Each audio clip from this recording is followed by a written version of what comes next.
না না না, এসব হতে দেওয়া চলবে না। না মানে কি? না মানে নো, এটাও জানিস না অনশিক্ষিত ক্যালটাবুলাস। আরে তো জানি তো, কিন্তু তুমি কি জন্য না না করছো সেটা বলবে তো। এই যে গলতপুরের তান্ত্রিক রোগ ঢুকে পড়েছে, যখন তখন যার তার পেট ছাড়ছে, এসব হতে দেওয়া চলবে না। তান্ত্রিক রোগ? আরে দূর, রোগটার নাম আন্তিক রোগ, তান্ত্রিক না। পেট খারাপ, বমি হচ্ছে সবার, বলেই ডাক্তার বলেছে জল থেকে নাকি এই রোগ ছড়াচ্ছে। কোন জল, পুকুর না নদীর? আরে দূর, খাবার জল। তাহলে জল না খেলেই হয়। জল ছাড়া মানুষ বাঁচবে কেমন করে? কেন, চা খেয়ে? তার মানে তুমি এখন চা খেতে যাবে নড়ার দোকানে, তাই না গুলটে মামা? ইয়েস, কটা বাজে খেয়াল আছে? সকালের চাটা কি দুপুরের ব্রেক লুঞ্চের সঙ্গে খাবি? চল দেখে, কামান কামান। গুলটে মামা। বোঝো ঠেলা, মেন লাইন থেকে কিভাবে কোড লাইনে ঢুকে গেল। চল রে। গুলটে মামা। বলছি গুলটে মামা, কটা দিন চা খাওয়াটা একটু বন্ধ রাখলে হয় না? কেন, চা খেলে তোর কি অম্বুল হচ্ছে নাকি? না, মানে যদি আন্তরিক হয়। হোয়াট? এই পাঁচু, তুই যে বললি জল খেলে তান্ত্রিক, ইয়ে মানে আন্তরিক হচ্ছে। আরে চাটা কি দিয়ে বানায় বলো তো? নড়াদার দোকানের বালতির জলে যদি আন্তিক রোগের বীজাণু থাকে? আন্তরিকের জীবাণু নড়ার বালতির জলের পর্যন্ত মিশে গেছে। আরে জীবাণু না, জীবাণু না, জীবাণু জীবাণু। বালতিটা বলাই ডাক্তারকে দিয়ে চেক করাতে হবে, বুঝেছিস? তারপর নড়াকে বলতে হবে চা বানাতে। শুনলাম নদে পাড়া, আতা পাড়া, আলু পোতা, এই সব জায়গায় আন্তরিকে কয়েকজন করে লোক মারা গেছে। আমার কেমন কেমন যেন একটা অম্বুল অম্বুল লাগছে। না, আমি এখন চা খাবো না, চল। ভয় পেয়ে গেছে। কি হচ্ছে? পাঁচু, ঘটনাকে মুখ শান্তিং করতে বল। আমাকে আন্তরিকের ভয় দেখাচ্ছে। তাহলে এখন কি আমরা নরদার দোকানের দিকে যাবো গুলটে মামা? না থাক, পরে যাব। চল দেখি, বুলটির বাড়ি থেকে একটু ঘুরে আসি। কেন, বুলটি দিদের বাড়িতে কেন? সব কি বলছিস? পাড়ায় আন্তরিক ঢুকে গেছে, লোকজন হাসপাতালে ভর্তি হচ্ছে। এমন বিপদে বুলটির পেছনে কে দাঁড়াবে বল?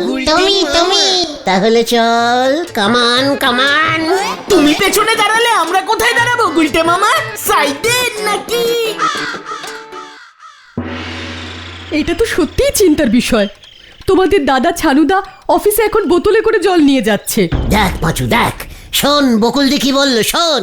আমি জানতাম আপনাদের বাড়ির জলে তান্ত্রিক মানে আন্তরিক মানে ওই আন্তরিকের জীবাণু থাকবেই না।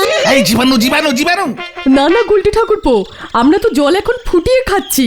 3 বার করে ফুটিয়ে তারপর ওষুধ দিয়ে সেই জল তোমাদের দাদাকে দিচ্ছি, আমরা খাচ্ছি। দেখেছিস দেখেছিস, আমি বললাম না, ভালো করে 3 বার জল ফুটিয়ে তার মধ্যে চা পাতা দিয়ে ভালো করে সেদ্ধ করে তার মধ্যে দুধ চিনি মিশিয়ে খেলে একদম কোনোভাবেই আন্তরিক হবেই না। এ বাবা, এ তো চা হয়ে গেল। ডিসকাস্টিং। আমরা কি তাহলে জলের বদলে চা খাবো নাকি?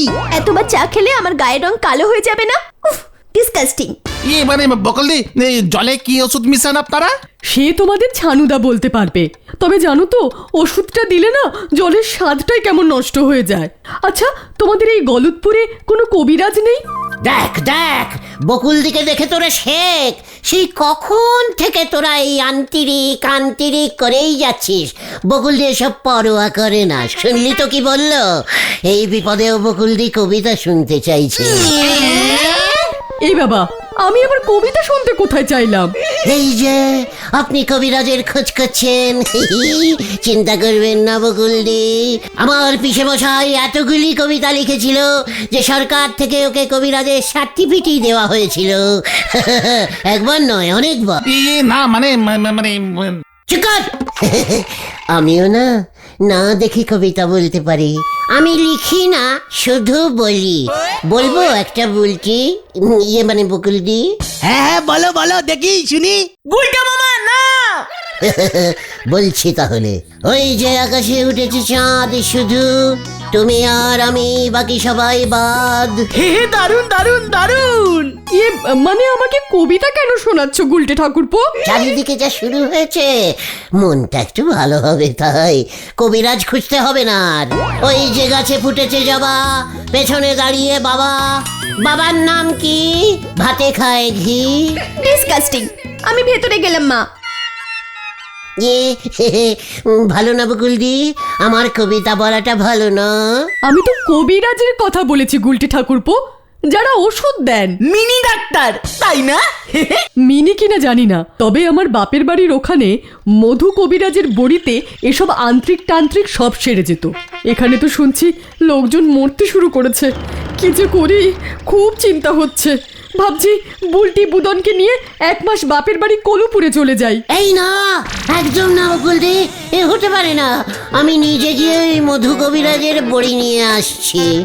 এ বাবা, মধু কবিরাজ সেই কবেই মারা গেছেন।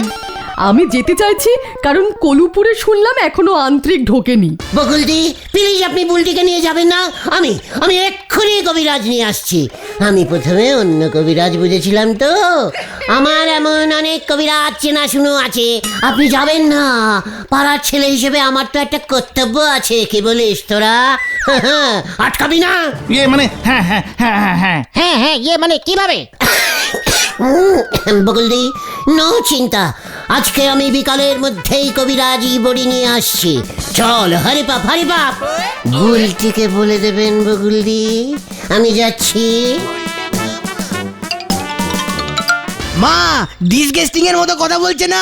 চুপ কর, এমন বলতে নেই। যাও গিয়ে হোমওয়ার্ক করতে বসো। এ বাবা, এটা তো আরো ডিসগেস্টিং। আপনারই বলি যে কবিরাজের কথা, আর আপনি কবিতা বলতে শুরু করে দিয়েছেন। লন্ড ভন্ড করবার একটা নিমিট থাকে নাকি? নড়া, তুইও কিন্তু লিটিম ছাড়িয়ে যাচ্ছিস বলে দিচ্ছি। তুই আমাকে কবিরাজ দেখাচ্ছিস? আপনি জীবনে একখান কবিরাজ নিজের চোখে দেখিয়েছেন গুলটি বাবু? আপনি সানু বাবুর বাড়ি নিয়ে যাবেন কবিরাজ? পাঁচু, নড়াকে কিন্তু এরকম না জানতার মতো কথা বলতে বারণ কর।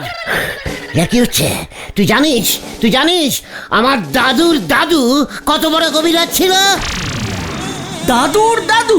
বাপরে বাপ, তুমি দাদুর দাদুকে কি বলে ডাকতে গুলটে মামা? ওরে গলতপুরের হোতকা বলদ ঘটন, দাদুর দাদুকে বলে পো ঠাকুর দাদু। পো ঠাকুর দাদু? আরে সে আপনার দাদুরে আপনি পো ডাকেন আর সই ডাকেন। আসল ব্যাপারখানা কি বলতে চাচ্ছেন সেটা বলদিনি। ঠিক ঠিক। শোন তাহলে, কিছুই তো জানিস না। না বললে জানবো কেমন করে? ঘটন থামবি। এই এই তুমি বলো তো গুলটে মামা, বলো তো। আমার ওই পো ঠাকুর দাদু ছিল গুলঘুটিয়া গ্রামের 1 নম্বর কবিরাজ। এক ডাকে সবাই তাকে চিনতো, বুঝেছিস? নাম ছিল শ্রী শ্রী তারিণী কবিরাজ। তার কবিরাজি বড়ি খেয়ে সব রোগ একেবারে কমে যেত। এই সব আন্তরিক তান্ত্রিক নস্যি, বুঝেছিস? ব্ল্যাক জ্বর, কিচেন ফস্ক, টাইফয়েড, সব কঠিন কঠিন অসুখ সেরে যেত। আমার দাদুর শাশুড়ির জন্ম থেকে হাঁপানি ছিল, কেউ কমাতে পারেনি। তারিণী কবিরাজের এক বড়িতে হাঁপানির সানি ধাপা পাধানি হয়ে গেছিল, বুঝেছিস? আরে বাস! তারপর এর ফলে ওই গুলঘুটিয়া গ্রামে আর কেউ মরতই না, সবাই বেঁচে থাকতো। অসুখ না করলে মরবে কেমন করে? ঠিক ঠিক। এক একজনের বয়স 130, 140, 150, 200 বছরের নিচে ছিল না। মা গো, আমারই তুলি নাও মা, তুলি নাও। তার মানে ওই গুলঘুটিয়া গ্রামের সব মানুষ একেবারে যাকে বলে অমর? আরে না, এরপরেই তো লাগলো আসল ঝামেলা। গাড়ি এবারে গ্যারেজে ঢুকতিছে। তা কি ঝামেলা শুনি? কেউ মরছিল না, কেউ না। তাই বাবা বললো যে বাবার সম্পত্তি ছেলে পাবে, সেসব পাচ্ছিলই না। গুলঘুটিয়া গ্রামের সব ছেলেগুলি ভয়ঙ্কর খচে গেল, বুঝেছিস? ওদেরও বয়স হচ্ছে তো, বুড়ো হয়ে যাচ্ছে, ব্যাস অথচ সম্পত্তি ভোগ করতে পারছে না। কি ঝামেলা! বাবা তো মরছেই না। খুব কেচালকাটি ব্যাপার তো। গুলঘুটিয়ার জমিদারও মরে না, 300 বছর ধরে জমিদারি করেই যাচ্ছে ওর ছেলে জমিদার হতে পারছে না, ছেলের বয়সও 200 হয়ে যাচ্ছে, তার ছেলের বয়সও 100 ক্রস করে যাচ্ছে, কবে কে জমিদার হবে তার নেই ঠিক। ইস কি বিচ্ছিরি ব্যাপার, অসুখ করলেই তারিণী কবিরাজের বড়ি খেয়ে ফেলছে সবাই। জয় গুরু। তারপর শেষমেশ জমিদারের ছোট ছেলেটা একদিন রাতে ওই পো ঠাকুর দাদুর ঘরে ঢুকে দাদুকে রাগের চোটে মারে এক ধাক্কা। ব্যাস, দাদু আপিন খেয়েছিল, টাল সামলাতে না পেরে সোজা গিয়ে বাড়ির সামনের পুকুরটায় পড়ল, আর উঠল না। এ বাবা, শেষ পর্যন্ত জলে ডুবে মারা গেল। কি জানি, আর তো উঠলই না, মরলো কি বাঁচলো কে জানে। পুকুরের নিচে এখনো বেঁচে নেই তো? খুঁজে দেখেছিলে? চিৎকার! ওই পুকুর বুঝে এখন বাড়ি উঠে গেছে। তাই তারিণী কবিরাজের বড়ি 2-1 কান রেখে দিতে পারলেন না গুলটে বাবু? ওরে নরা রে, তুই এখনো আমাকে চিনলি না? তার মানে তোমার কাছে এখন ওই বড়ি আছে? তারিণী দাদুর চকির নিচ থেকে 3-4টি পেয়েছিলাম, টুক করে পকেটে ভরে নিয়েছিলুম। তালি পরে সেই বড়ি আমায় 1 কান দিতে পারতেন গুলটি বাবু। আমার শ্বশুর মশাইরে খাওয়ালি পরে উনি বেঁচে যেতেন, খুশি হয়ে শ্বশুর বাড়ির সব সম্পত্তি আমার নামে নিকি দিয়ে যেতেন। ওরে নরা রে, আমি চাই না আমাদের এই গলতপুরে আবার বাপ ছেলের সম্পত্তি নিয়ে ঝামেলা লাগুক, কিন্তু এখন তো দেখছি ওই বুড়ি আমাকে বার করতেই হবে, আমার একটা দায়িত্ব আছে না? কার জন্য? কেন? বুলটির আন্তরিক হলে তখন কি হবে? না না না না, আমি যাই বড়িগুলো নিয়ে আসি। বোতলটা যে কোথায় রাখলাম, এই তোরা থাক, আমি যাই বুঝলি। ক্যালটাবুলা শান্তিরিক, এবার ওই বলাই ডাক্তারের বাজার আমি খাবো। নরদা, এবার কি হবে গো? সাতাদে বাস পড়া ঠেকাতি নামলি যা হতে পারি এখন তাই হবে। ডাকতি বলিছি অ্যাম্বুলেন্স, নে শেষে নেবু নজেন সরি বুল। দেখ, এই সেই ধ্যানতেরি বড়ি, একটা বড়ি খেলেই আন্তরিক হাওয়া হয়ে যাবে। ধ্যানতেরি বুড়ি, সেটা আবার কি? ধ্যানতেরি মানে জানে না? অল রোগ কমপ্লিট সেরে যায়, তাকেই ধ্যানতেরি বলে। ও ধন্বন্তরি বড়ি। মানে আমার পো দাদু সোজা করে বলতো ধ্যানতেরি, তোরা ধন্যতরিও বলতে পারিস। কিন্তু তুমি যে বলেছিলে কয়েকটা মাত্র বড়ি আছে, এখানে তো দেখছি বোতল ভর্তি বড়ি। ওরে ক্যালটাবুলাসের ছোট নাতি রে, ঘটের গোবরগুলি একটু ক্লিয়ার কর। ওই 3-4টে বড়ি বেটে এতগুলো বড়ি তৈরি করেছি সারা দুপুর ধরে, বুঝেছিস? হ্যাঁ রে, সবাই যখন জানতে পারবে না একটা বড়ি খেলেই সব রোগ হাওয়া হয়ে যায়, তখনই দেখবি কেমন ডিমাইন্ড হয়। তার মানে তো আমাদের গলতপুরে কেউ মরবেই না। বলাই ডাক্তার এবার তাহলে মাছি দাঁড়াবে। উল্টে মামা, ওষুধ ফসুদ নিয়ে কিন্তু ছেলে খেলা করো না, উল্টো পাল্টা কিছু যদি হয় না। পাঁচুরে, ওই তারিণী কবিরাজের ধ্যানতেরি বড়ি কথা বলে রে, কথা বলে। আমাদের তাহলে দাও, 2টো করে খেয়ে ফেলি। হ্যাঁ, মা বাবার জন্যও নিয়ে যাই। 1টা 5, 2টা 20, 3টা নিলে 1টা ফ্রি। একটা 5 টাকা হলে 2টো 20 টাকা কিভাবে হয়? কোথা? আমাকে হিসাব শেখাতে আসবি না। 3টে নিলে 1টা ফ্রি দিচ্ছি, সেটা খেয়াল করিস নি? এই ফ্রি বড়ির দামটা কি তোর দাদু দেবে? মানে আমি কিন্তু এর মধ্যে নেই গুলটে মামা। হ্যাঁ, আমিও না। তুমি আগে বুলটিদিকে এই বড়ি খাওয়াও, দেখি কি হয়, তারপর না হয় আমরা খাবো। এত স্বার্থপর তোরা? বুলটির কি আন্তরিক হয়েছে নাকি? আগে যাদের হয়েছে তাদেরই খাওয়াতে হবে, তাদের আগে খাওয়াই। চল, প্রচার শুরু করতে হবে। ও গুলটে মামা, শোনো না, ব্যাপারটা কিন্তু ভালো হচ্ছে না। চিকট! একটা রিস্কা আর মাইক জোগাড় কর, টাকার চিন্তা করবি না। লিডাস অডাস, কামান কামান। হিন্দি, এবার কি হবে রে? জানি না। এ তো সত্যি চিন্তার বিষয় হয়ে দাঁড়ালো পাঁচু ভাইপো। গুলটে মামা কিছুতেই কিছু শুনলো না, জোর করে ঘটনকে নিয়ে চলে গেল। আসুন আসুন আসুন, তারিণী কবিরাজের ধন্যতরী বড়ি, এক বড়িতেই আন্তরিক সিল হয়ে যাবে। আসুন আসুন আসুন। বেলাক জ্বর, ফস্ক, সব রোগ বল। হ্যাঁ, শুধু আন্তরিক না, সব রোগ। জীবনে আপনি আর মরবেনই না, 300 বছর বাঁচবেন। হ্যাঁ, বাবার বয়স 500 হবে, ছেলের বয়স 400। বল বল। এই যে গুলটা কি বড়ি বেসর দাদু ধন্যতরী কবিরাজি বড়ি একটা খেলে জীবনে আর পটল তুলবেন না। আরে কস কি রে দুইখান দে তোর ঠাকুমারেও খাওয়ামু। বৌনি কর ঘটন, বৌনি। ভাইপো ঠিক মতো সব করতে পারবে তো?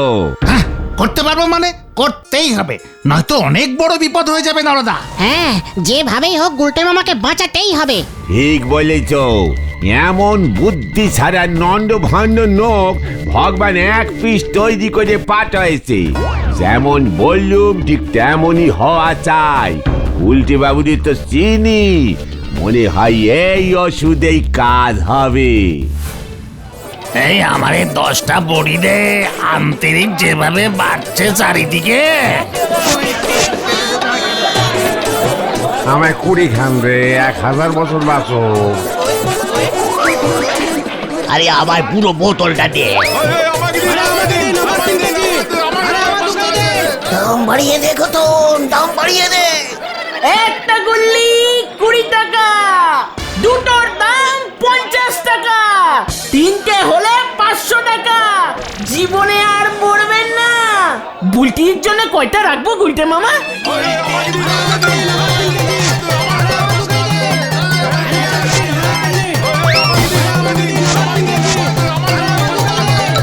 কখন খামু, সকালে না রাতে? সব বড়ি বিক্রি হয়ে গেছে। সব। গুলটে মামা তো বললো আজ রাত্রিরেই নাকি আরো বড়ি লাগবে। বিক্রি করাচ্ছি বড়ি। গুলটে মামাকে যেভাবেই হোক রুখতে হবে রে। দেখ না চেলাদার দাওয়াইটা কেমন কাজ করে। বোমা সঙ্গের জিমের ব্যায়াম মাস্টার চেলাদা আবার কি করবে? আর একটু রাত হোক, তাহলেই বুঝতে পারবি। বাড়ি গিয়ে খেয়ে দে, তাড়াতাড়ি আমাদের বাড়ির থেকে সামনে চলে আয়।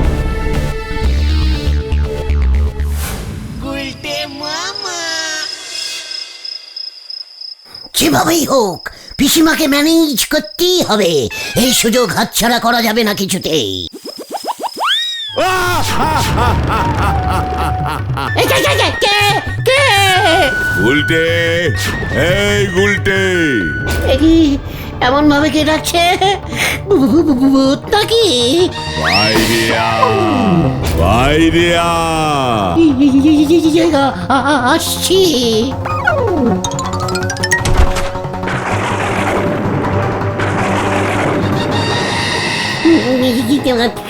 আপনি কে? আমি জমদূত, যমরাজা আমাকে পাঠিয়েছে। বাবা গো! আমি এখন জমের বাড়ি যাব না গো। ও বাবা, ও বাবা! ওষুধ দিয়ে লোকেদের বাঁচিয়ে রাখবি 500 বছর, তাহলে আমাদের চাকরি থাকবে কি করে? যমরাজার কাছে মানুষের সাপ্লাই কম করে দিচ্ছে, এত বড় সাহস তো! আমাদের চাকরি খাচ্ছে। মানুষ না মরলে যমরাজার কি হবে? যমরাজ্য চলবে কি করে?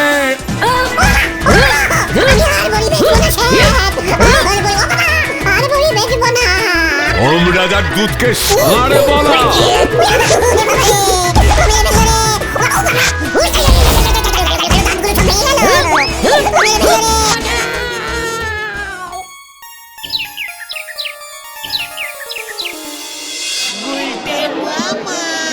ও বাবা গো, ও বাবা, আমি আর নেই রে, আমি আর নেই। চেলাদাকে তো শুধু ভয় দেখাতে বলেছিলাম। এমন করে কেলিয়ে যে মানে ঘুষি মেরে তোমার মুখটা পুরো থেবড়ে দিয়েছে গো। ওদিকে আরো বড় ক্যাচাল হয়েছে। তুমি ধন্যতরী বড়ি বলে পিসিমার ডালের বড়ি ভেজে চালিয়ে দিয়েছো না? হ্যাঁ রে, যাতে কাউর ক্ষতি না হয়। তাতে কি হলো? আন্টিদিকের পেশেন্টরা আসল ওষুধ না খেয়ে তোমার ডালের বড়ি খেয়েছে। ওদের আন্তরিক আরো বেড়ে গেছে। ওরে বাবা রে, ও বাবা! ভাগ্যি স্যালা বাবু ওর বিয়ামের মোটা মোটা হাত দিয়ে ঘুষি মেরে আপনার বদন বিগড়ে দিয়েছে। হাসপাতালে ঢুকে গিয়ে রোগকে হয়েছে, নয়তো বাইরে লোকজন যা খেপি রয়েছে, হাসপাতাল থেকে বের হলি পরে পুরো বডি বিগড়ে দেবে। ভাগ্যিস তুমি এই বুদ্ধিটা দিয়েছিলে নরাদা। পাবলিকের ধোলাই খাওয়ার থেকে স্যালার ধোলাই খাওয়া অনেক ভালো। রোগ শোক নিয়ে এমন গন্ডগোলের কাজ কেউ করে? তুমি চেলাদাকে ষাঁড় বলতে গেলে কেন? এর জন্য তো চেলাদা খচে গিয়ে তোমার মুখে ঘুষি ঝেড়ে দিয়েছে। ওরে বাবা রে, আমি আর কবিরাজি বড়ি বেচবো না রে। তাহলে তুমি কি বেচবে গুলটে মামা? হরি মটর। গুলটে মামা কি জয়! ওরে বাবা খুব